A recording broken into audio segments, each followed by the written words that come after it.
It also makes you disciplined, and once you're disciplined, like you're like a sharpened sword, man, like a well-tempered blade, and then you can go out there and operate in the world.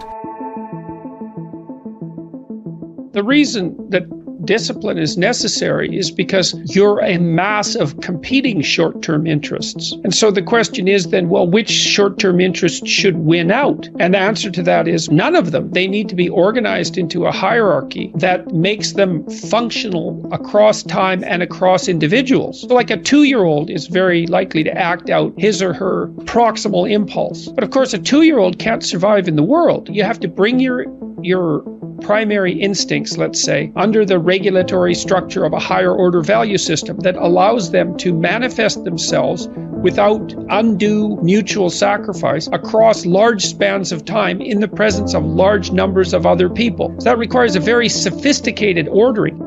A meta-narrative is necessary to unite subcultures so that they can operate peacefully and within the same space. The same thing applies within you, because you're like an internal coalition of warring single-minded tribes, and they have to all be brought under the organizational structure of long-term collective vision. And in order to do that, you have to be disciplined. And any discipline, technically speaking, is an attempt to bring all those competing short-term impulses under a larger scale and more inclusive framework. You do that, and then, well, that's actually what gives you freedom. If you're going to mess around with very complicated and dangerous matters, you should really put your life together. We also know that the higher your conscientiousness, the lower your neuroticism. Conscientiousness does seem to keep neuroticism in check. And so I would say, and have said this to many people, clean your room, organize your life, get a routine, get up every day at the same time, go to bed at the same time, establish disciplined habits. That will help a lot. Schedule, and here's how to use a schedule. Use a calendar, but don't use it as a tyrant. You want to use your calendar as if it's your confidant and advisor. And what you want to do is use the calendar, sit down, and open the calendar and think, okay, well, here's what I'm going to do. I'm going to design a week of days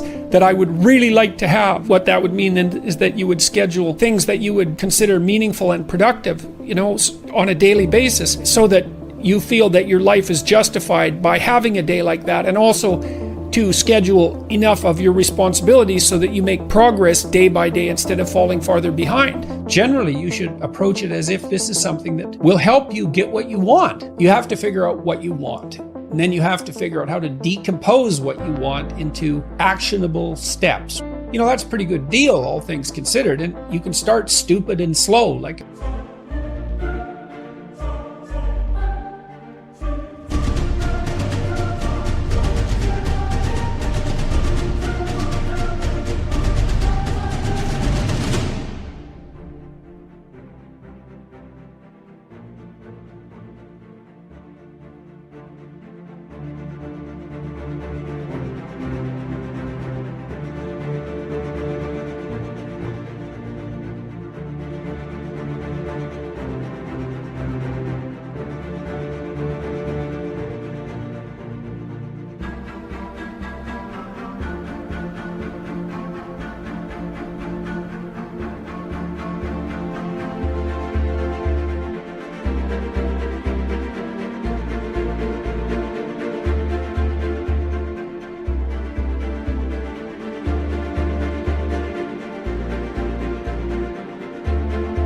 I said, just throw some things in that you're pretty likely to do and fill in the schedule with broad strokes. And then as you get familiar with it and comfortable with it and maybe even happy with it, you can fill in the details and start to use it in a more sophisticated way.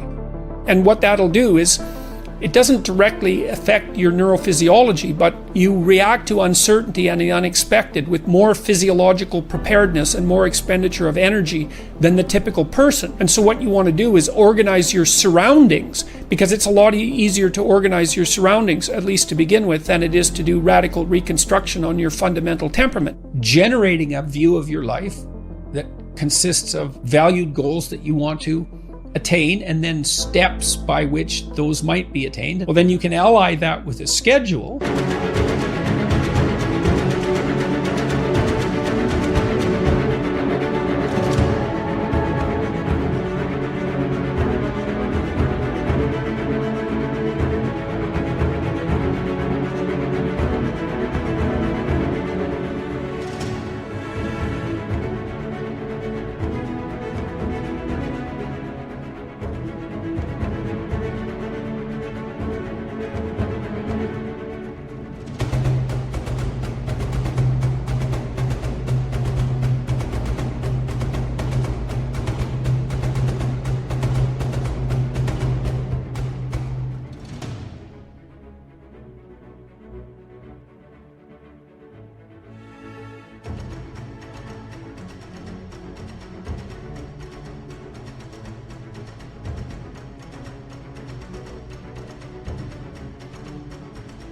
And then, not only do you know what you're doing, you know that what you're doing is moving you towards something you want, and that's rewarding.